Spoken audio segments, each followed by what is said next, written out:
Ya, Assalamualaikum warahmatullahi wabarakatuh. Perkenalkan, nama saya adalah Amin Maulana. Saya adalah mahasiswa PPG dalam jabatan kategori 2 tahun 2022 LPTK Universitas Pendidikan Indonesia, Program Studi Manajemen Perkantoran. Saya adalah guru konsentrasi keahlian Manajemen Perkantoran dan Layanan Bisnis di SMK Manbaul Ulum. Pada kesempatan video kali ini, saya akan menunjukkan video pembelajaran saya terkait dengan materi Cloud Computing di kelas 11 MPLB fase F Kurikulum Merdeka. Model pembelajaran yang saya gunakan, saya menggunakan model pembelajaran Problem Based Learning dengan berbantuan media, PowerPoint, dan video pembelajaran.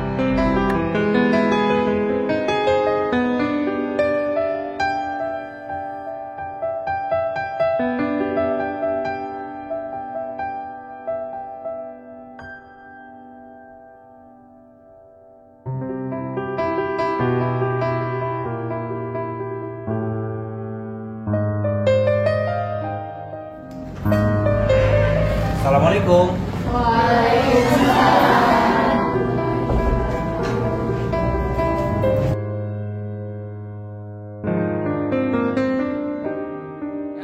Selamat pagi anak-anak, gimana kabarnya? Oke, ya. Sebelum kita mulai pelajaran hari ini, silakan untuk ketua kelasnya dipimpin doa terlebih dahulu. Ya, untuk sebelum memulai pembelajaran, alangkah baiknya kita membaca doa. Membaca doa dimulai.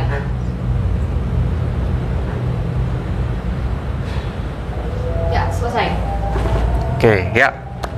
Silakan setelah berdoa jangan lupa untuk mengecek kerapihannya, kemudian juga melihat kanan kirinya, barangkali ada sisa-sisa makanan, ya. Silakan nanti kalau misalkan ada sisa makanan kalian bisa dibuang ke tempat sampah ya kalau yang ada yang kotor. Oke. Sebelum Bapak mulai ya, Bapak ingin absen terlebih dahulu ya, mengecek kehadirannya. Untuk kelas 11 MPLB 5 ya. Oke, nanti bisa angkat tangannya kalau misalkan hadir. Ara? Hadir. Zahwa? Hadir. Tati? Hadir. Siska? Hadir. Jihan? Hadir. Siti Hoirunisa? Hadir. Ina Soina? Hadir. Selfie? Hadir. Pada pertemuan kali ini ya, di pagi hari ini, sebelum kita mulai pembelajaran, mari kita bersama-sama menyanyikan lagu Profil Pelajar Pancasila yang akan dipandu oleh teman kalian. Silakan.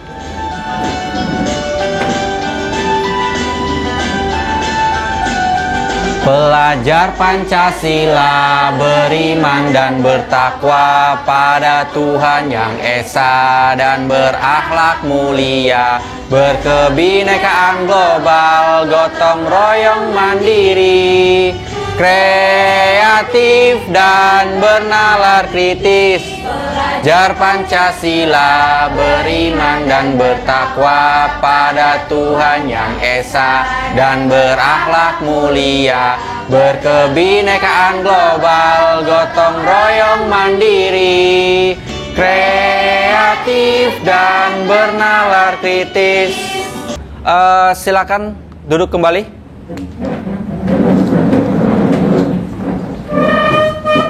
Tadi yang sudah kalian nyanyikan itu adalah salah satu lagu Profil Pelajar Pancasila. Ya, diharapkan nanti kalian dapat menerapkan karakter-karakter apa saja yang ada di dalam lagu tersebut. Ya, oke. Sebelum kita mulai pembelajaran pada pagi hari ini, ya, Bapak ada sedikit motivasi, ya.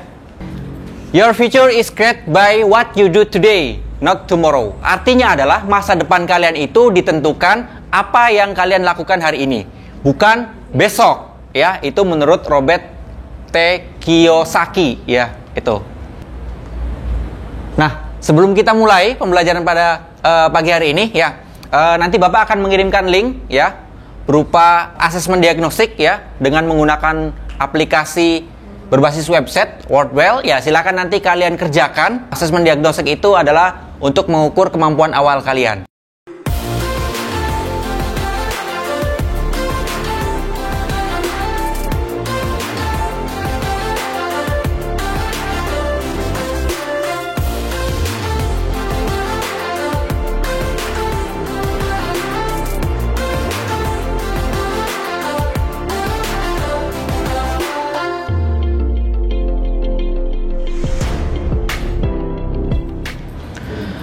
Ya, tadi kalian sudah mengerjakan asesmen diagnostik, yaitu asesmen untuk mengukur kemampuan awal kalian. Ya, tadi beberapa Bapak lihat, ya ada yang sudah paham terkait dengan materi yang akan Bapak sampaikan pada pagi hari ini, ataupun juga ada yang belum paham. Tapi tidak apa-apa, karena itu sifatnya hanya untuk mengukur kemampuan kalian. Ya, oke. Sebelum kita mulai ya pembelajaran pada pagi hari ini, ya, mungkin kalian masih ingat materi pada pertemuan yang sebelumnya itu terkait dengan apa? Ya, Zahwa? Ya, untuk materi pertemuan yang sebelumnya, yang pertama pengertian dan fungsi cloud storage, dan kedua keunggulan dan kekurangan cloud storage. Oke, ya kita kasih tepuk tangan. Ya, tadi sudah disebutkan oleh teman kalian, salah satunya adalah pengertian dan fungsi cloud storage. Kemudian kekurangan atau keunggulan cloud storage, ya. Yang pertama? Oke, file tidak mudah rusak, betul. Kemudian yang kedua? Media penyimpanan tidak mudah rusak. Oke, media penyimpanan tidak mudah rusak. Yang ketiga? Tidak memiliki media penyimpanan yang tinggi. Oke, kemudian yang keempat? Bisa diakses dengan saja. Kemudian yang kelima? Keamanan dan privasi. Oke, kalau kekurangannya cloud storage apa? Membutuhkan akses internet. Iya, bagus. Yang kedua? Membutuhkan beberapa besar, membutuhkan kecepatan internet yang tinggi. Kemudian yang ketiga? Sulit diakses dengan server yang tinggi atau jauh. Iya, yang kelima? Iya, kita kasih tepuk tangan dulu buat 11 MPLB 5 ya. Oke. Ya, pada pertemuan kali ini tujuan pembelajaran yang ingin kita capai adalah yang pertama ya, nanti peserta didik dan guru berdiskusi tentang materi dan menyimak tayangan PowerPoint dan video pembelajaran ya. Peserta didik mampu menerapkan pembuatan dan penyimpanan file atau data berbasis online atau cloud computing ya di tempat kerja ataupun di tempat belajar, dan diharapkan dapat diterapkan dalam aktivitas sehari-hari. Nanti tujuan pembelajaran pada pertemuan kali ini yaitu tentang pembuatan atau penyimpanan file ya berbasis online atau cloud computing. Oke.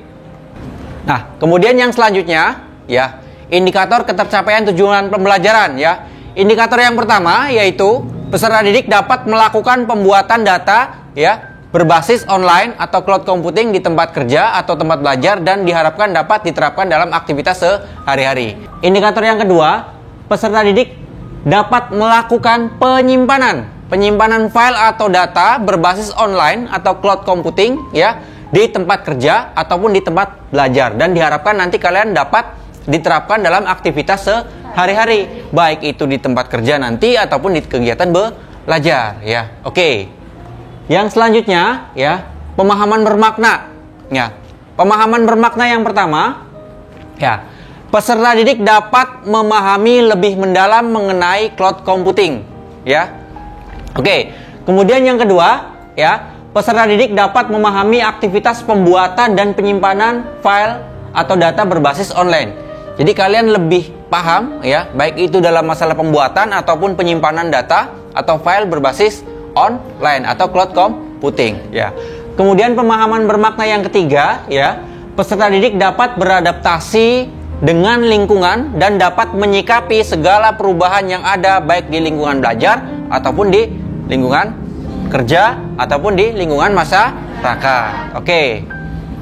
Kemudian pemahaman bermakna yang selanjutnya yang keempat, peserta didik melalui kerjasama kelompok ya dapat memecahkan masalah dan mencapai suatu tujuan yang direncanakan. Peserta didik dapat memahami aktivitas pembuatan dan penyimpanan file data berbasis online atau cloud computing yang dilakukan dengan komputer agar dapat diselesaikan dengan cepat dan efisien. Pasti yang namanya cloud computing perlu perangkat ya.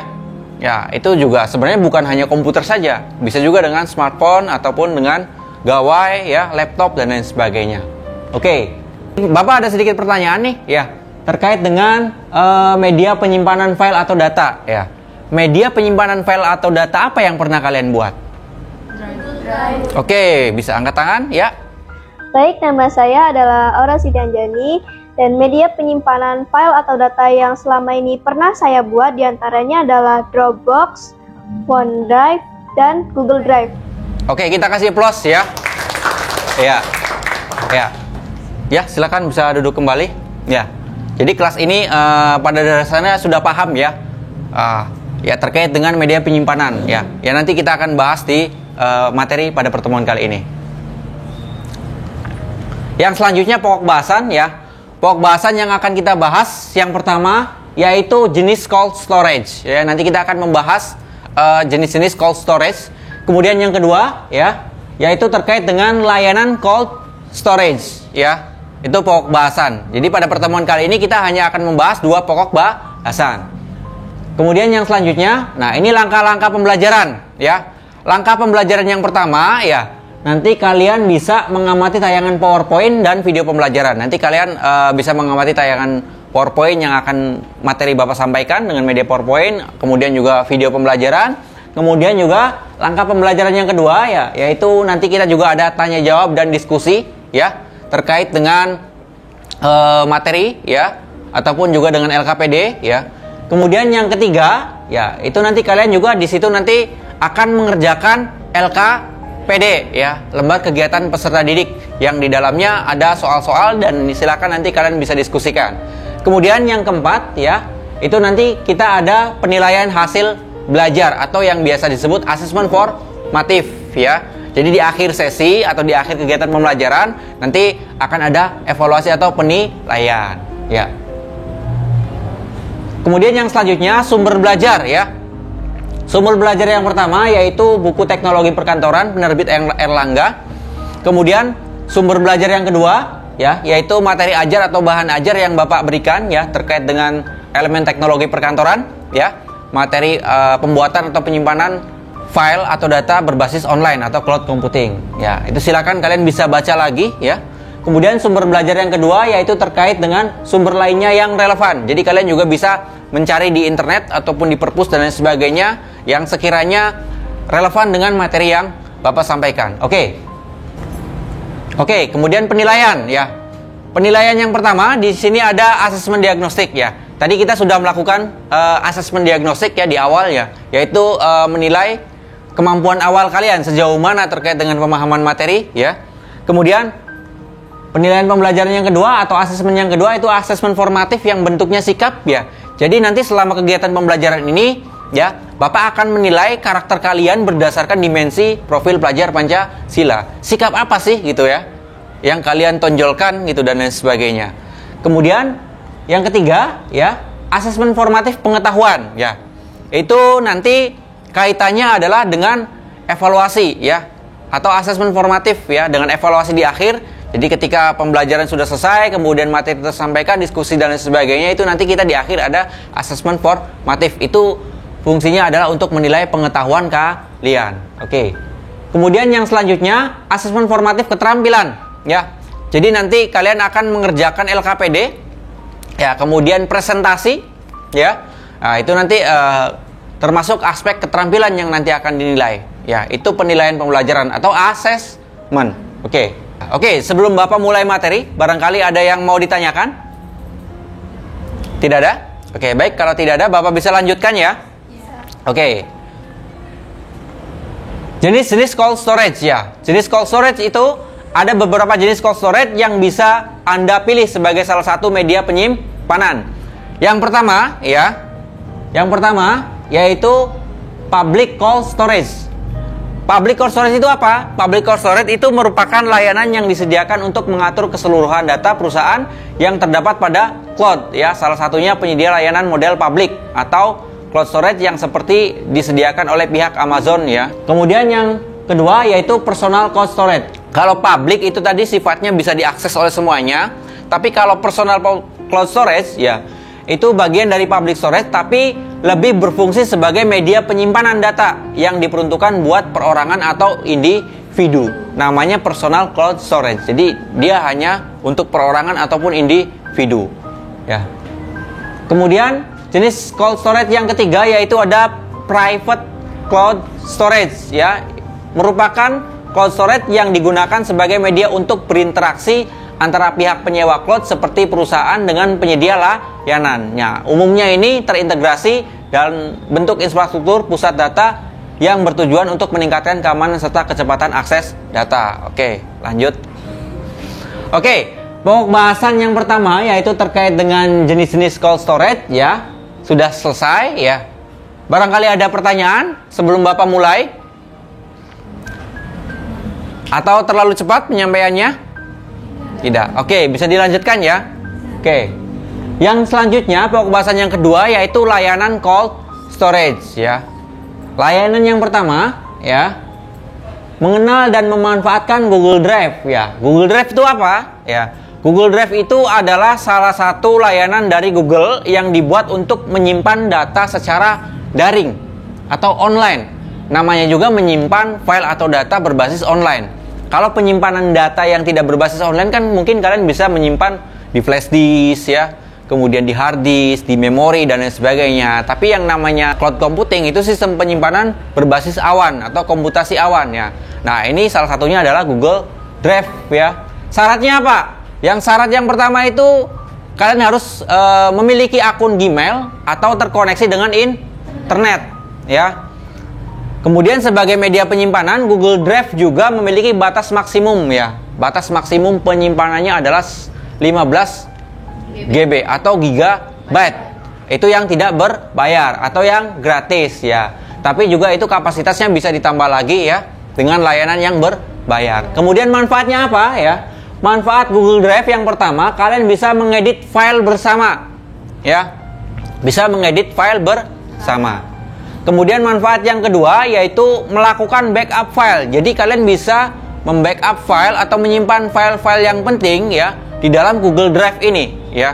Yang penting syaratnya tadi punya akun Gmail dan terkoneksi dengan internet, ya. Kalau misalkan sistem penyimpanan biasa itu kan, ya, kalian harus membawa flash disk, ya. Nanti kalau flashnya hilang gimana dan lain sebagainya. Kemudian yang ketiga, ya, mengkonversi file PDF. Jadi dapat mengkonversi file PDF.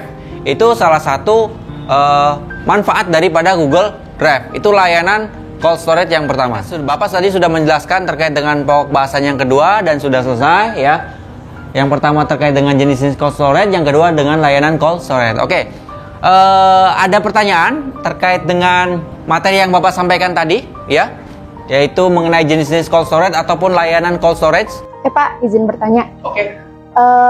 Apa sih jenis layanan cloud storage itu, ada apa aja gitu? Oke, ada berapa jenis layanan cloud storage atau ada berapa macam, ya? Oke. Memang yang biasa kalian ketahui itu adalah Google Drive, ya. Tapi sebenarnya itu banyak sekali, ya. Bukan cuma Google Drive, ya. Itu tadi seperti yang sudah dijelaskan oleh teman kalian, yaitu ada Dropbox, ya. Kemudian yang terkenal juga ada OneDrive, ya, yang produknya Microsoft, ya. Itu ada namanya OneDrive. Kemudian ada Box dan macam-macam sebagainya, ya. Kita kasih tepuk tangan buat Anissa. Oke, baik, ya. Silakan kalian bisa simak video pembelajaran berikut, ya. Ya, nanti tolong disimak baik-baik, ya. Semuanya, selamat datang di channel Guru Digital. Pada video kali ini kita akan membahas tentang apa itu cloud computing.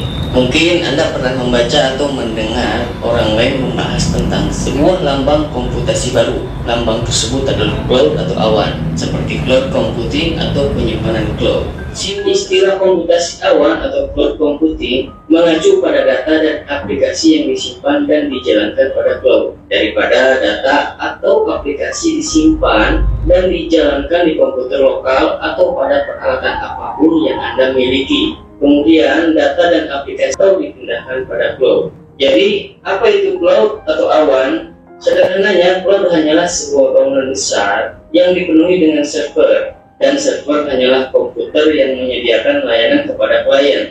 Terkait dengan tayangan materi yang Bapak sampaikan melalui PowerPoint dan juga video pembelajaran yang kalian simak ya. Barangkali ada pertanyaan? Amankah sistem penyimpanan menggunakan cloud? Ya, bagus. Yang pertama ya, kalau kita menyimpan data atau file di dalam cloud, yaitu pasti ada yang namanya kode enkripsinya. Jadi ada sistem pengamannya ya. Kemudian yang kedua ada autentifikasi. Kalian kan pernah ya dimintain kode autentifikasi yang berupa OTP itu kan? Ya, itu selama kode tersebut ya tidak diserahkan ke pihak-pihak yang tidak bertanggung jawab ya, itu maka nanti sistem penyimpanannya aman. Kalian bisa menyimpan file atau apapun dan lain sebagainya ya. Sesuai kesepakatan kemarin ya, nanti kita akan berkelompok ya. Silakan kalian nanti dibagi per kelompok ya. Kemudian untuk diskusi ya. Kemudian yang kedua nanti mengerjakan LKPD ya. Nanti setelah mengerjakan LKPD baru nanti kalian presentasi ya. Sedikit Bapak akan menjelaskan terkait dengan LKPD yang nanti akan kalian diskusikan ya. Oke, yang pertama ya, itu nanti diskusinya kita sekitar 20 menit ya. Kemudian nanti 10 menit untuk presentasi. Jadi masing-masing kelompok silakan presentasi 3 sampai dengan 5 menit ya. Kemudian bahan dan alat. Yang pertama perangkat komputer terkoneksi dengan internet. Kemudian yang kedua ya tentu saja lembar LKPD yang nanti akan Bapak bagikan ya. Yang ketiga, alat tulis kantor, ya itu jika diperlukan. Kemudian langkah kerja. Yang pertama, pelajari materi dan bahan ajar yang diberikan oleh guru, oleh Bapak yang tadi Bapak share.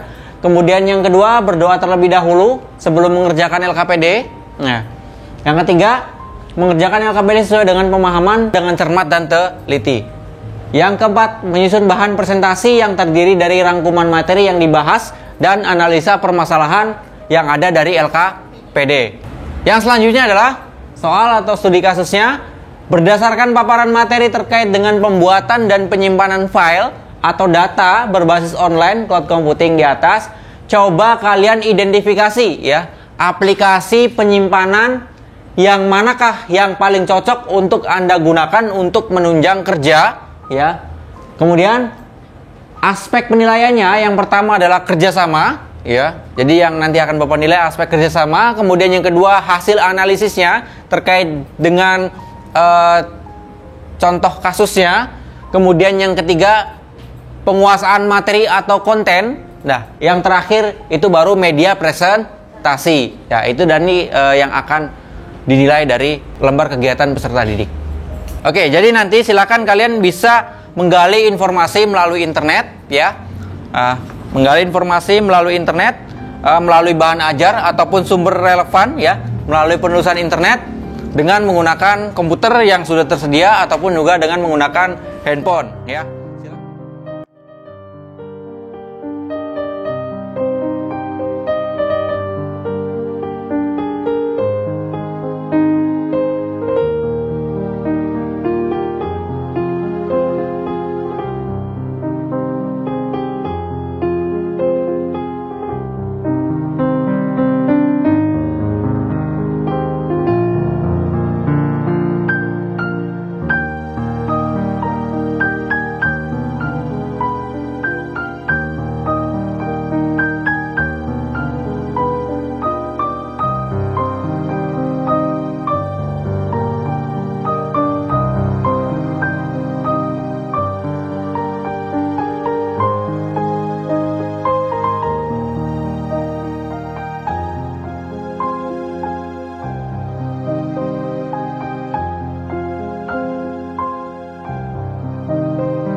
Waktunya habis ya. Silakan nanti untuk kelompok yang presentasi. Ya, kita sudah siap. Di sini ada kelompok 2 yang mau presentasi duluan ya, terkait dengan diskusi ya, identifikasi sistem penyimpanan yang manakah yang paling cocok gitu ya. Oke. Ya, bisa dimulai silakan.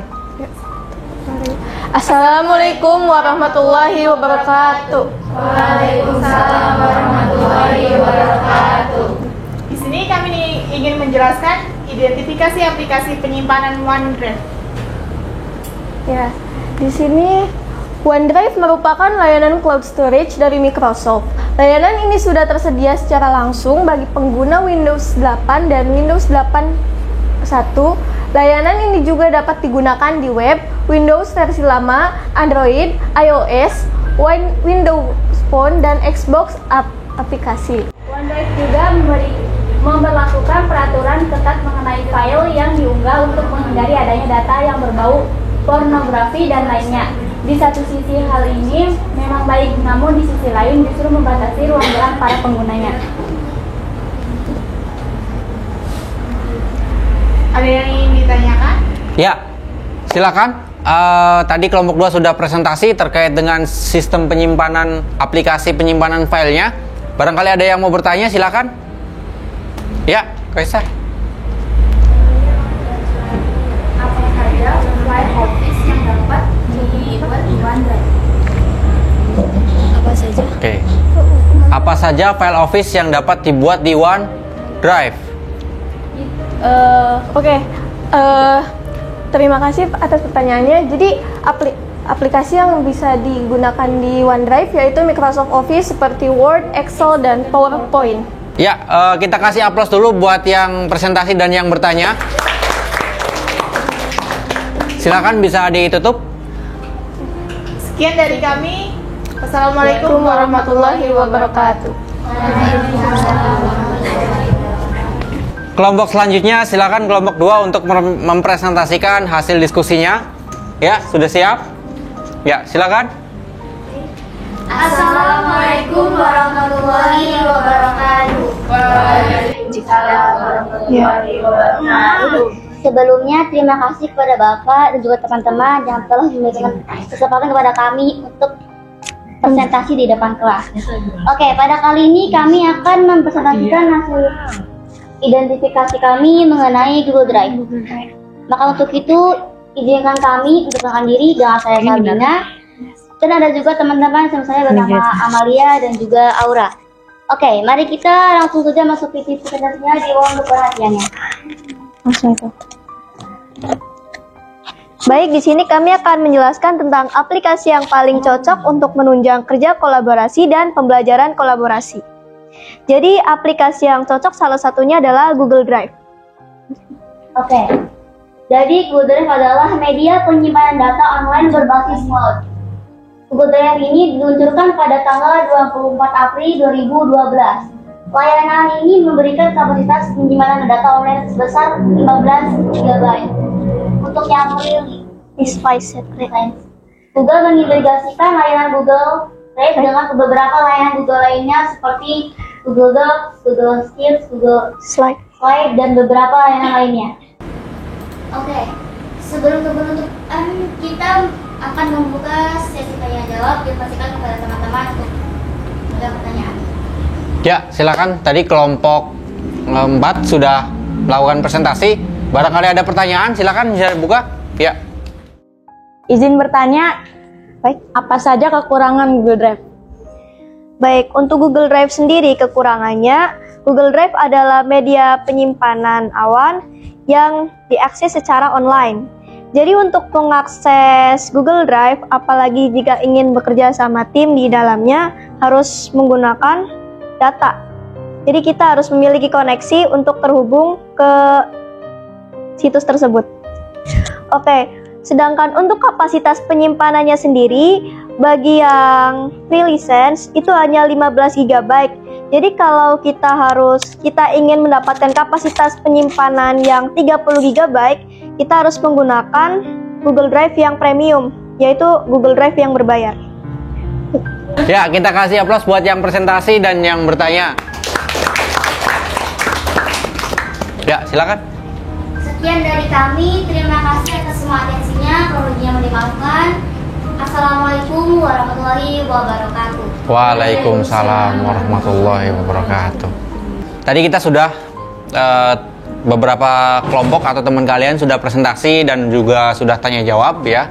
Kemudian barangkali ada yang mau menganalisa atau mengevaluasi bersama-sama terkait dengan apa yang tadi kita identifikasikan. Oke. Ya. Kita evaluasi bersama-sama ya. Tadi kan kita sudah jelaskan salah satunya dari hasil presentasi itu ada aplikasi penyimpanan yang pertama apa? Google Drive. Kemudian yang kedua? OneDrive. Kalau kelebihannya Google Drive apa? Bisa menjadi barang-barang. Ya, bisa apa? Buat teamwork.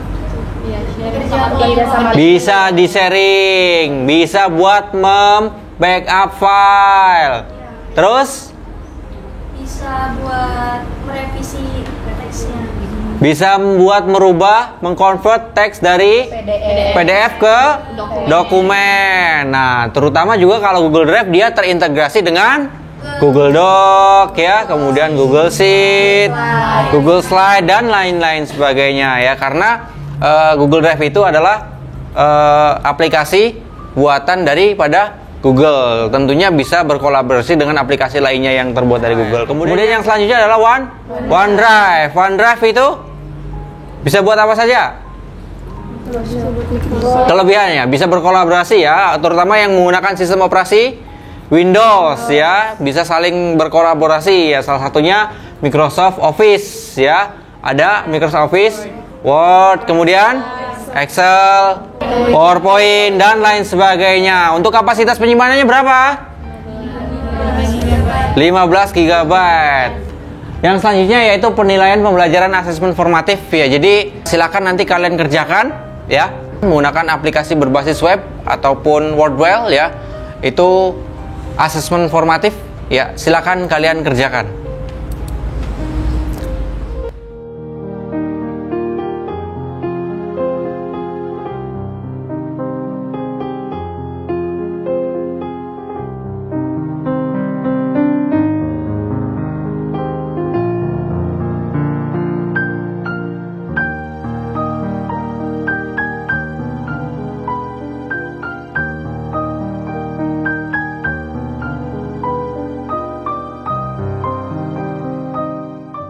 Ada yang mau ngasih refleksi atau umpan balik terhadap hasil pembelajaran kita pada pagi hari ini?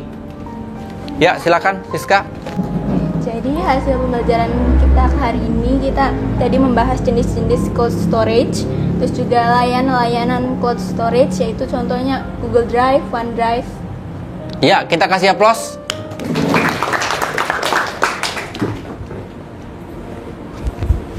Oke, tadi sudah dikasih umpan balik terhadap pembelajaran kita pada hari ini ya. Kemudian ada yang mau ngasih kesimpulan? Ya.